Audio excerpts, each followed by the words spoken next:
है कि एक ऐसा दिन भी होता है जब खुद भगवान शिव और माता पार्वती को पूरी श्रद्धा से याद किया जाता है और एक पूरा समाज इसी दिन को अपनी उत्पत्ति का दिन मानकर बड़ी ही खास तरीके से इसे मनाता है। जी हाँ, हम बात कर रहे हैं महेश नवमी की।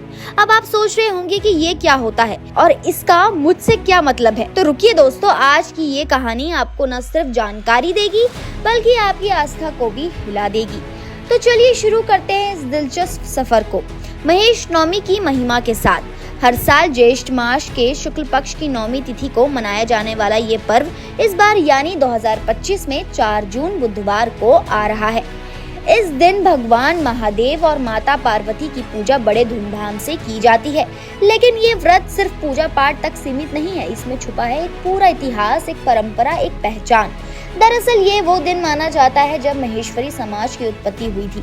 अब आप सोच रहे होंगे कि ये महेश्वरी समाज क्या है, तो सुनिए। मान्यता के अनुसार प्राचीन काल में क्षत्रिय वर्ण के कुछ लोग ने तपस्या कर भगवान शिव से आशीर्वाद प्राप्त किया और उनके आदेश पर उन्होंने अहिंसा को अपनाकर एक नया समाज बनाया जो आगे चलकर महेश्वरी समाज कहलाया।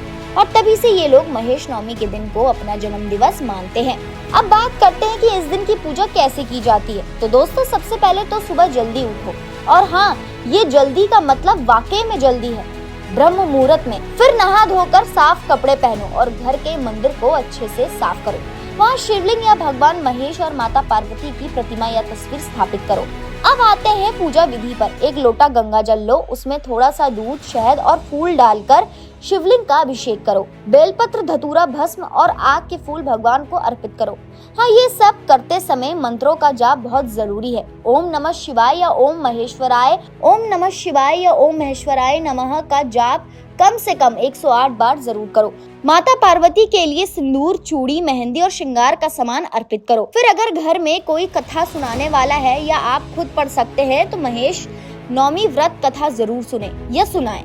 इसके बाद आरती करें, शिव आरती और पार्वती माता की आरती। अब आते हैं इस व्रत को करने से मिलने वाले फायदे पर, और ये सुनकर तो आप खुद कहेंगे, अरे यार, ये तो करना ही चाहिए। सबसे पहले इस दिन व्रत रखने से घर में सुख शांति बनी रहती है। कई लोग तो ये मानते हैं कि इससे घर में कलेश खत्म होता है और पति पत्नी में प्रेम बढ़ता है। और जो लोग विवाह योग्य हैं उनके लिए ये व्रत किसी वरदान से कम नहीं। कहा जाता है कि भगवान शिव खुद आपके लिए उत्तम जीवन साथी की व्यवस्था कर देते हैं। अगर आप बीमारियों से परेशान हैं तो ये दिन बहुत खास है। महामृत्युंजय मंत्र का जाप इस दिन बहुत फलदायी होता है।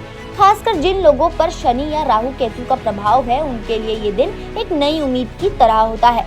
अब जरा ये भी जान लीजिए कि अगर आप धन संपत्ति की चिंता में डूबे हैं, लोन, कर्ज, आर्थिक संकट से परेशान हैं, तो इस दिन शिवलिंग पर चढ़ाया गया हरसिंगार का फूल आपकी किस्मत पलट सकता है। और हाँ, एक बात और, इस दिन दान पुण्य करना भी बेहद फलदायक होता है। आप अन्न, वस्त्र, फल, स्वर्ण, नमक, शक्कर, तेल और घी का दान कर सकते हैं। अब आप सोच रहे होंगे कि इतनी पूजा पाठ कौन करेगा, लेकिन जरा रुकिए।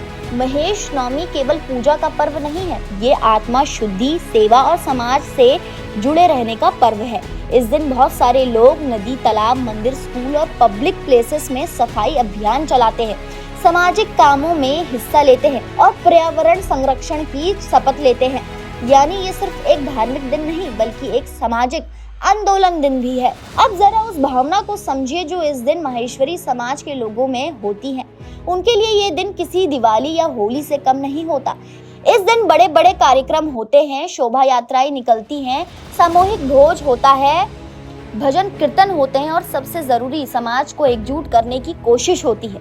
सोचिए, एक दिन ऐसा जो सिर्फ पूजा के लिए नहीं बल्कि अपने जोड़ों को याद करने के लिए होता है, अपनी रूट्स को याद करने के लिए होता है, अपनी पहचान, अपनी संस्कृति, अपनी भक्ति को फिर से जीने का दिन ये होता है। अब बात करते हैं थोड़े मजेदार पहलुओं की। आपने सुना होगा शिव बहुत जल्दी प्रसन्न हो जाते हैं और यही इस दिन की सबसे खास बात है। अगर आप सच्चे मन से एक बेलपत्र भी चढ़ा दे तो बाबा आपसे उतने ही खुश होते हैं जितना कोई ममता से लबालब माँ अपने बच्चे से होती है। अब बताइए, इतना सरल, सहज और भावुक दिन कौन छोड़ना चाहेगा। सबसे जरूरी बात, ये व्रत कोई बाध्यता नहीं है, ये एक आत्मिक जुड़ाव है। आप चाहे तो फलाहार करें, चाहे तो जल नियम रखें या चाहे तो सिर्फ मन में श्रद्धा रखें। भगवान तो भाव के भूखे होते हैं। इस बार महेश नवमी 4 जून 2025 को मनाई जाएगी और यही शुभ अवसर है कि जब आप अपने जीवन की दिशा को थोड़ा सा मोड़ सकते हैं। तो चलिए अब एक छोटा सा काम करिए, इस वीडियो को लाइक और शेयर करिए उन लोगों तक जिन्हें भगवान शिव पर पूरा विश्वास है। और हाँ, अगर आप महेश्वरी समाज से हैं तो कमेंट में जय महेश जरूर लिखिए।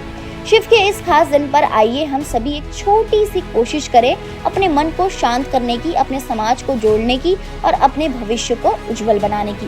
तो दोस्तों, आज के लिए इतना ही। उम्मीद करती हूँ आपको ये वीडियो पसंद आया होगा। अगर आपको ये वीडियो पसंद आया तो इसे लाइक कीजिए और हमारे चैनल को सब्सक्राइब करना ना भूलें।